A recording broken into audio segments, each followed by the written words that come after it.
Welcome back, everybody. So we're going to tuck into some developing information here.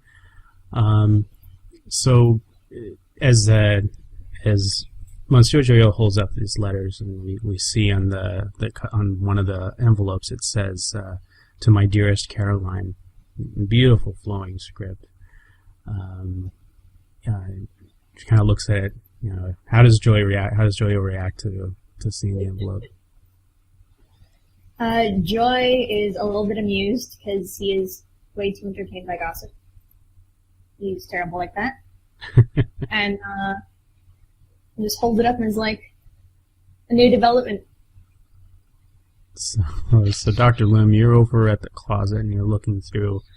You're looking through the closet and you're kind of just getting an eyeball on some of this stuff. So it's definitely a kid's closet. The hangers and everything are the hanging rod is like a little bit lower than normal just because it's for kids.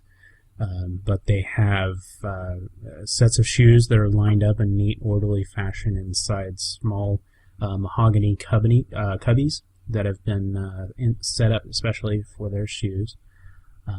And you obviously will notice the extravagance and waste of material because as soon as they start growing up and the shoes are getting bigger, these cubbies are going to be absolutely useless. Yeah, so you see that there is, it doesn't look like there's any missing shoes here. And along the top of the cubby is book bags that are set up. There's one for Michael, and then on the other side of the closet there's one for Henrietta. Both of the book bags are still there.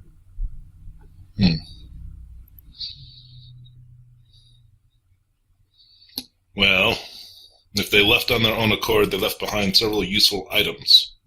It could be that the children simply aren't too bright, which, given the state of their education, would not be terribly surprising. Then he looks over. What do you have over there?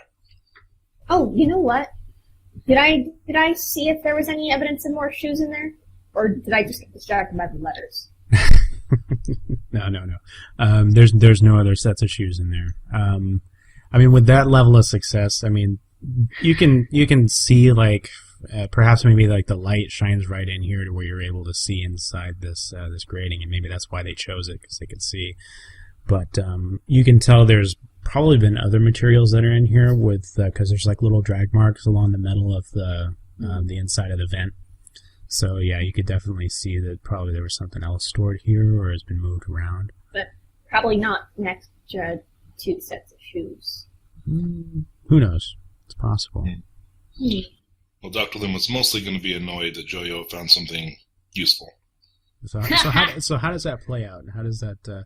So you, Dr. Lim, and you, Monsieur Joyo, how does that interplay occur?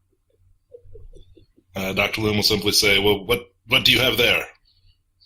Letters addressed in a rather romantic fashion to Miss Caroline. That might be relevant. Considering she was caring for our missing children, quite possibly. Well, don't just stand there. Read them. Always in a hurry.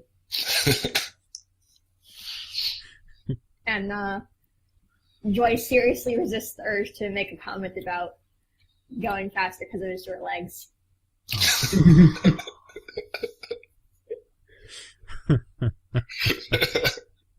I don't know, do you?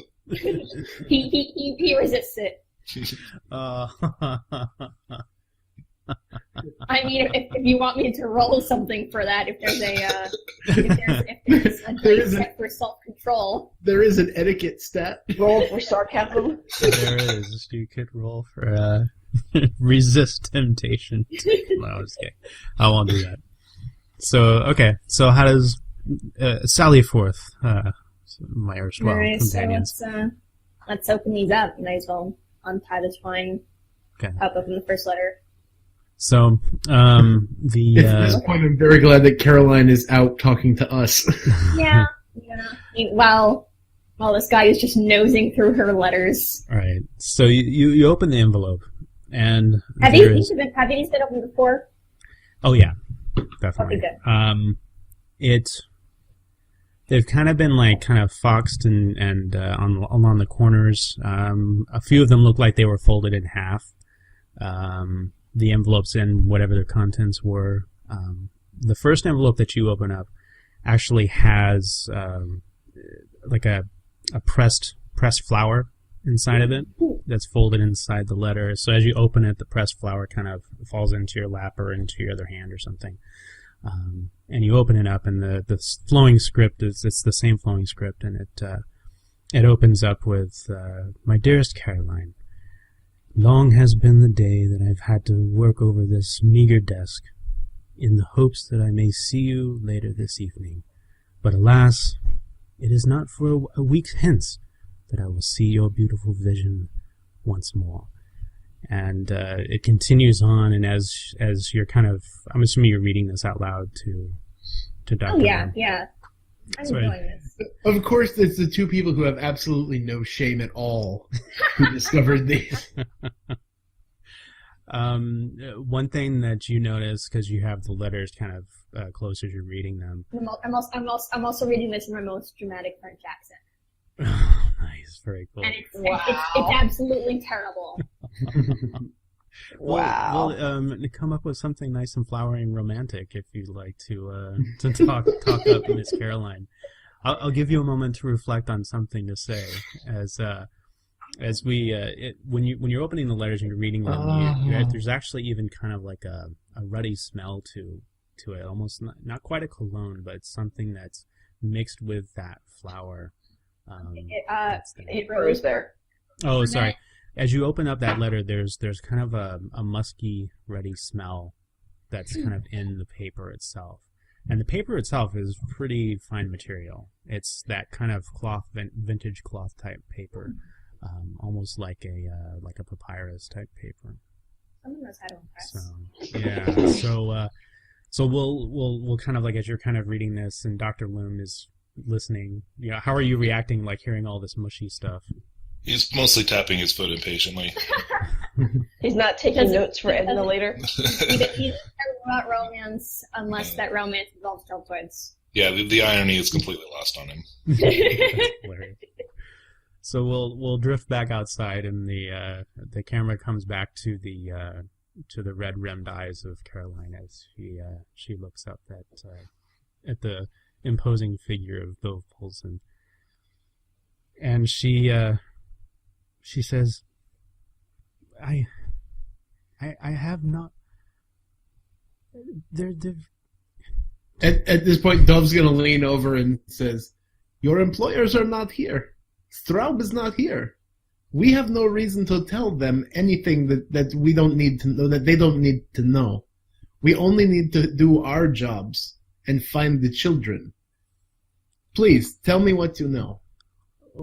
And so she's kind of nervously like rubbing at her brow and looking over her shoulder, at the doorway to the household kitchen, and she kind of she steps up the 3 steps away from the door, and it's at this point that maybe Dove or Miranda, well actually Miranda, you saw it, that you remember that the two small human servant girls, or the maids, I think they're both like 14, 15 years old, were like pressing their ear up against the door when they were listening to Dove and Edna discuss the future romance with Dr. Lund. So she steps up a little bit and she says, I want to say, first and foremost, I don't know where they are. I try to watch out for them as best I can, but they threaten me. I've been working for the Doyles for the past 5 years, since I was no older than Gretchen. And, it's one of the servant girls. Okay.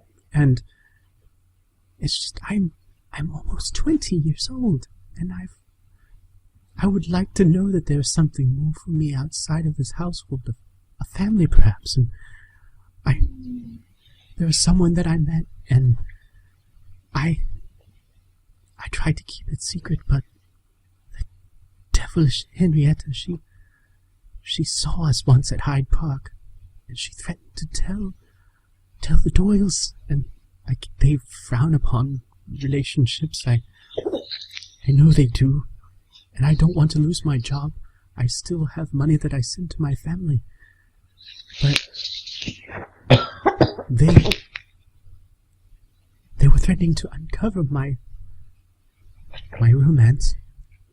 And, there's kind of like a wistful tone in her eye and everything. But, immediately it kind of comes over as like, it's kind of like unburdening it. Kind of feels good to say it. Okay. Yeah, and that would definitely be something that would cause her to lose a job in that time. I mean, you can only be officially chaperoned and, date with the permission of your boss, basically. Correct, yeah. So, yeah, okay, so like Dr. Loom approached that perfectly with Mrs. Doyle about Edna, so that totally cleared the slate there. It's so good Dr. Loom isn't there. So much is coming to mind. I know, right? So perfect. I feel so bad for her, and yet my character is 2 floors up, like dramatically reading her love notes. I know, right? Yeah. That's why I'm not having you pull your headphones off, because I figure this is all kind of coming together anyway. But anyway, so she says that. So how do you guys react? I want to give you guys room to role play in this. I think Dove will let Miranda handle that Yeah. one. I was going to say Miranda is going to do kind of what she's been doing and be very comforting and womanly kind of, oh, my dear, of course. Oh, I understand why you would want to keep this a secret, and you can rely on our discretion in this matter. What did I basically now I'm thinking that Miranda's understanding, Caroline's fears and all of those things. Let me think through this real quick. So they threatened you with telling Mr. or Mrs. Doyle about your romance, but what did they ask anything in return? Was this a threat of just that they're holding it over you so to keep their to be more lenient on their behavior, or what exactly are they doing? Nothing says good times like being blackmailed by children. and Truly. and that's like kind of like a thing there, right?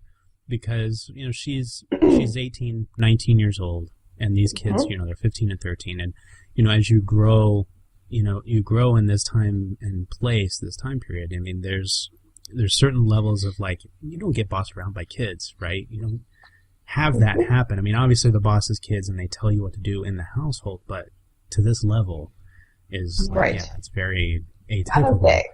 But yeah, so she's kind of takes a long breath, and it's kind of hitching in her throat, and she dabs at her eyes again, and she says, "Well, it's that they used it. Henrietta mostly. Michael takes after her quite a bit, but he's still somewhat of a sweet boy. I know he's 13, but he's not matured as much as Henrietta has, and Henrietta is a bit of a ringleader, as it were. But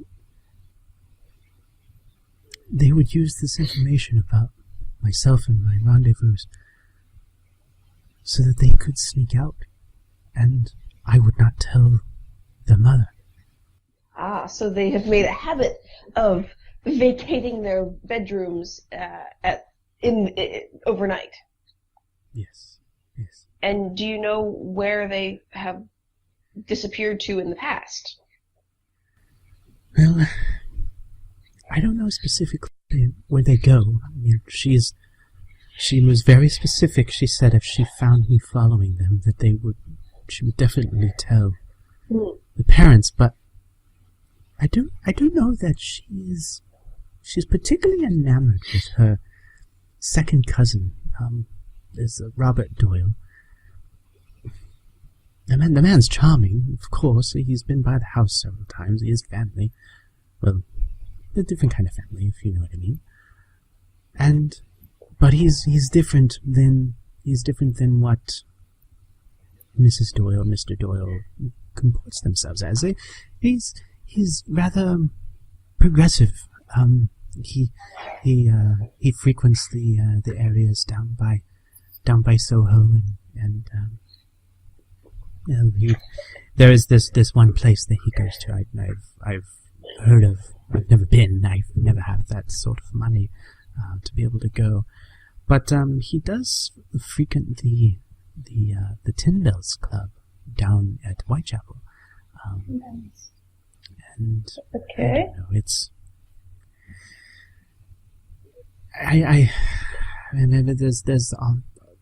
I try and keep an ear out for where they go. I don't want them to be hurt. I know that they can be monstrous, but Of course. they're still children. Yeah. And to think of them outside now- of the night like this. The second cousin, whatever his name just was, of what age is he? Oh, he's in his mid-20s, I believe. Perhaps a little Okay. bit older. He is elderly. And, he is related on So the a other relative side. on the mother's side. Yes. Okay. And when the children have disappeared in the past, I assume that they've always returned before morning, so that's how they were able to avoid being caught. Yes. Or is that incorrect? It's, for the most part, yes, but there are mornings where Mrs. Doyle has her social gatherings that will actually draw her away from the home before they would normally rise. So there are some cases where they don't come back until after dawn. Okay, so their situation now currently is only unusual in that she has found them out to be missing. I guess. Okay, well that certainly changes things slightly. Caroline, is there anything else that you are not telling us at this time? We very much appreciate you sharing with us your secret. And I believe that you understand that you can trust us. So please, if there's anything else that you could tell us, please do so. Right. She's, she kind of rubs her hands together and she says, I can't think of anything else. And there was, what was it? Something about, there was something that Henrietta challenged Michael on something. I overheard them speaking through the door one morning. What was it? It was something about a church, I believe. A church and miracles. Something about a path. I don't know for sure. I overheard them talking about it, and it was one of those times when Henrietta can be very challenging. She digs at Michael, trying to cut away some of the sweetness of the young boy, and turn him into something like her. I know they're not monsters. They're monstrous, but they're not monsters. But yes. Well, I I think that's all I know. appreciate your honesty and your frankness, Caroline. Thank you very much for entrusting us with this information. I'm sure it will enable us to find the children that much more quickly.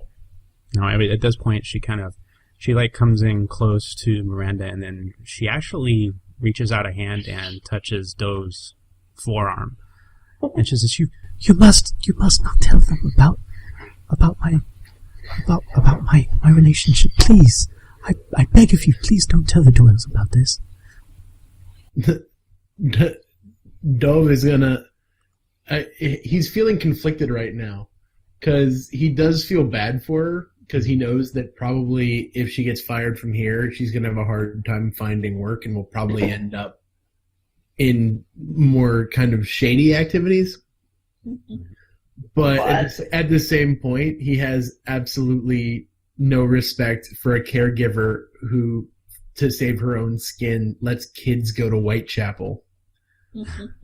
Because Dove is very accustomed to the sort of activities that go on in that part of town. Right. And so basically, Dove's just gonna kind of snort, and it's gonna be fun because he's a bear, so he's actually going to snort. And he says, I have no reason to tell them any of this. And then in Russian, not even to Miranda, just to himself, he just says, "You are not worth the time." Poor thing. She's a little innocent waif of a girl. I like Dove's perspective. That's interesting. That's something to... He feels bad for her, but at the same point, she had one job. Right. Yeah, but still. Who gets blackmailed by kids? Downright embarrassing. Ineffective nannies. Yeah. Ooh, buzzy. Teenage nannies. I'm the victim of a teenage nanny. All right, so... Sounds like a terrible movie. It certainly does.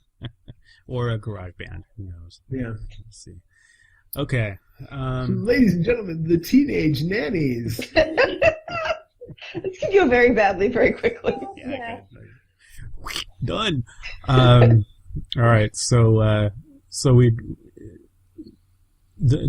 Caroline basically, just thanks you profusely, and then she kind of conducts herself, or gets herself kind of straightened up and straightens her dress and turns around and heads towards the servant's door. And as she does so, we go back up to the children's room and we find Shoyo reciting love letters to Dr. Loom. So is there anything particular you wanted to read that you would like to recite for us? Is there a particular passage that you find striking? Oh my god. I'm just so amused I can't even think of anything. Is there a name that these letters are from? All of them are signed. Your one true love. Your most ardent love, Jonathan. Jonathan. How lovely. And the second cousin's name was Robert? Yes. How dare you? You weren't even in the room. No, I'm just kidding. I know you guys have compared notes and everything. That's fine. How do we know this? Psychic powers. You are psychic. No. Oh, I'm just kidding. I'm not. I know. It's totally joking. Okay. So anything you'd like to read? Yeah. Pretending to be a fake spiritualist. Yeah, that's the thing. I absolutely love the fact that your story breaks down to you use magic to pretend that you have magic. I that. For money. Yeah. Yep. It's all about the money. She still hasn't gotten paid for the last two. Yeah. I'm still bummed about that. Why do you think I have this statue in my pocket? I mean, what statue? What statue? There wasn't a statue there. What? Yeah. Well, you guys are getting paid. What is it? £1 a day, I think. For your efforts. So that's not too bad. Something. So Hey, we're not in a hurry. I left my boy watching the shop. Okay. I'm good. All right. So The Iron Ursa still has its doors open while I'm doing this. there you Yeah. go. You gotta have an influx of money. Mm-hmm. So what are you guys doing upstairs? Dr. Loom will just say, perhaps you could cut through the flowery claptrap and just see if there's any useful information in there. Well, perhaps the flowery claptrap would be useful to you, Dr. Loom. I don't think it's useful to anyone unless, of course, you need to induce vomiting, which is occasionally useful, but not in this situation. Nice. Fine then. If you don't want my advice, you might as well just say so. Is there a particular name to which Caroline is referred? Snookums or Honey Bunny? My dawn flower. Dawn Flower. Oh, that's nice. This is not That's information that Dr. Lim is going to use responsibly.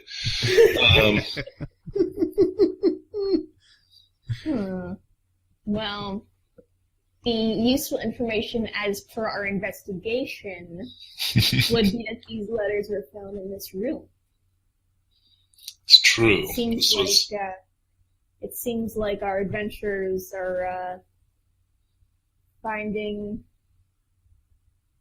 I just had a brain fart. New and different frontiers for explorations. I think this is probably the evidence that the little devil girl was holding over her nanny? Yeah, Caroline. Caroline. So almost certainly. Yeah. If I had access to the information that the others two have, I would speculate that perhaps this Jonathan is a person of interest, because if he's all infatuated with Caroline, the children are threatening to expose that relationship. He might have reason for the children to go away, which we will speculate about when I actually have the information that would allow that supposition to make sense. Well, do you guys want to go ahead and make that happen and bring everybody back together? I do have deduction, so with a proper roll, I probably could assume something like that. Something like that. I would assume that once we have the information from Caroline, that Dove and I would want to share that as quickly as possible, and as soon as she's calmed and settled, we would be heading upstairs unless Dove has a different plan. And I mean, I probably have been doing my dramatic readings for long enough for them to head up here, so... Nice. So, okay, so let's do that. Dove, do you have any... Caroline. That's right.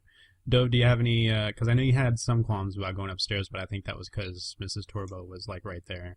Yeah, no, it was mostly due to the circumstance at the time. I'm actually absolutely fine with it now. Okay. Yeah, now that the lieutenant is distracting Mrs. Torbo. Right.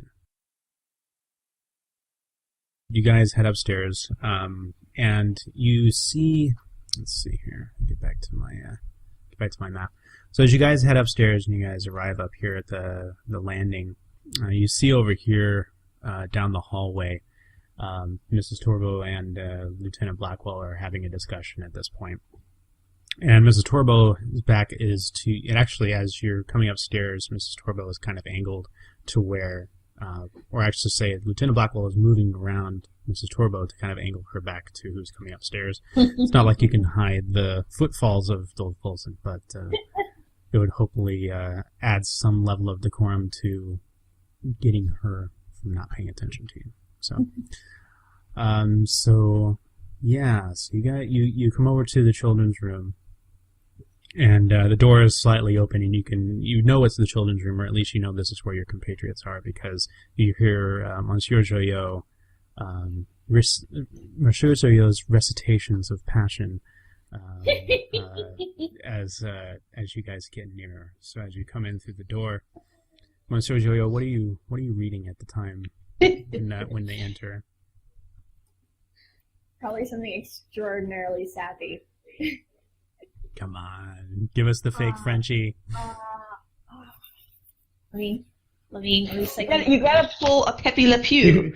Oh my darling, I have loved you so much. You can't tease us with "I say it in the most outrageous French accent I can muster" and then not deliver. Yeah, exactly. Sadly, my character can do things that I can't, so it's not going to be quite as impressive as I'm sure it is in game. My dawnflower, would that I could see your shining face, to meet me in the east. I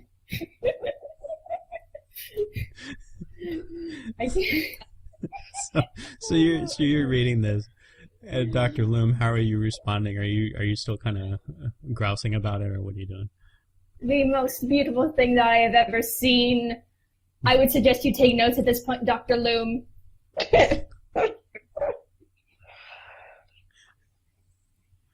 That you could only greet me every morning is my greatest wish. Oh, we've lost your audio, Dr. Loom. No. Dr. Loom has his arms crossed, his foot is tapping, he is looking at the ceiling and pretty much just exhaling in a huff. And he turns, Not impressed, as the other two come in and say, "Thank all in heaven that you have saved me."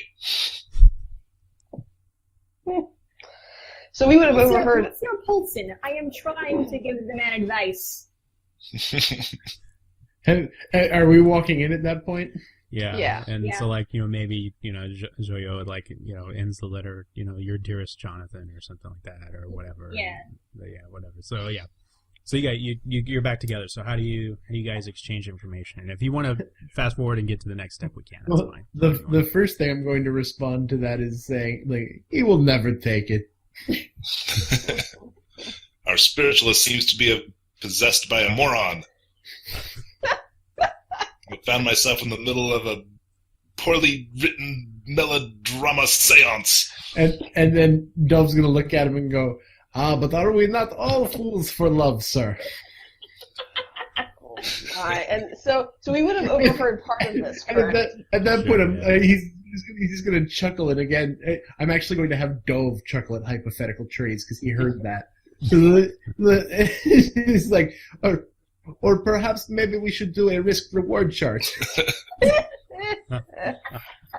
So while they're all cackling about all that, Miranda will walk up to Joyo and almost not quite snatch the letters from his hand, but definitely take them away because she feels badly for poor Caroline.